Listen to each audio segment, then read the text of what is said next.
biyyan qaba ani ittiin naadadhu biyya Oromiyaa kanan jiru abdadhu biyya badhaatu agarsiitu hunda biyya midhaanii fi albuuda adda addaa baddaa fi gammoojjii gaarranii fi raarota kan ormaanni quufaa haadha beeyladoota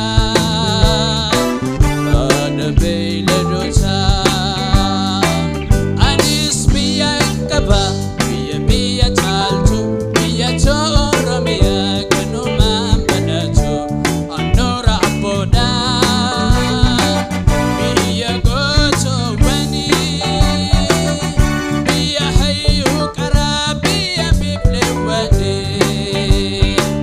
biyya Oromiyaa biyya sirna gadaa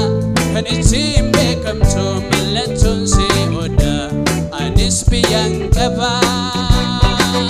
ani ittiin naadadhu biyya Oromiyaa kanan jiru abdadhu haadha burqaalee fi laggeen gurguddaadha mukkeen bosonas addunyaa fakkiidha gosti shimbirroolee kan halluun faayamte bineeyyiin adda addaan bosonas guute bosonas guute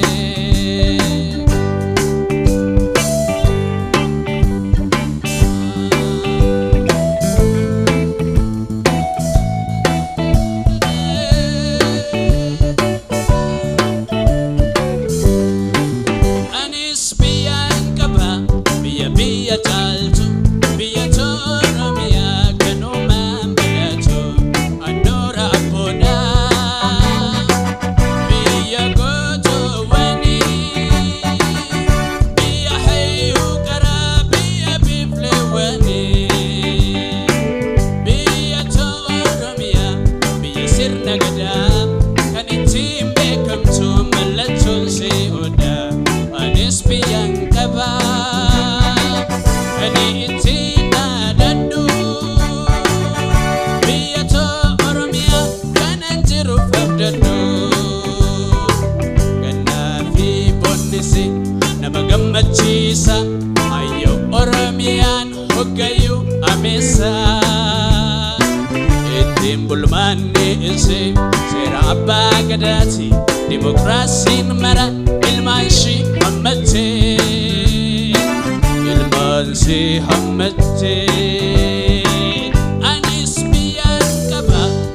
biyya caaltu biyya Oromiyaa kanumaan badhaatu annoora abboodha biyya gootoowwanii biyya hayyuu qaraa biyya bifleewwanii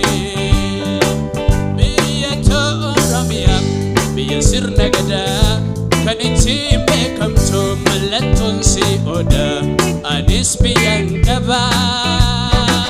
kan ittiin naadadhu biyya Oromiyaa kanan jiru abdadhu ittiin bulmaanni isii seera abbaa gadaati dimokiraasiin mara ilmaan ishii hammattee anis biyyan qaba baqataa ta'ullee rorroo alagaatiif hin biyya deemee malee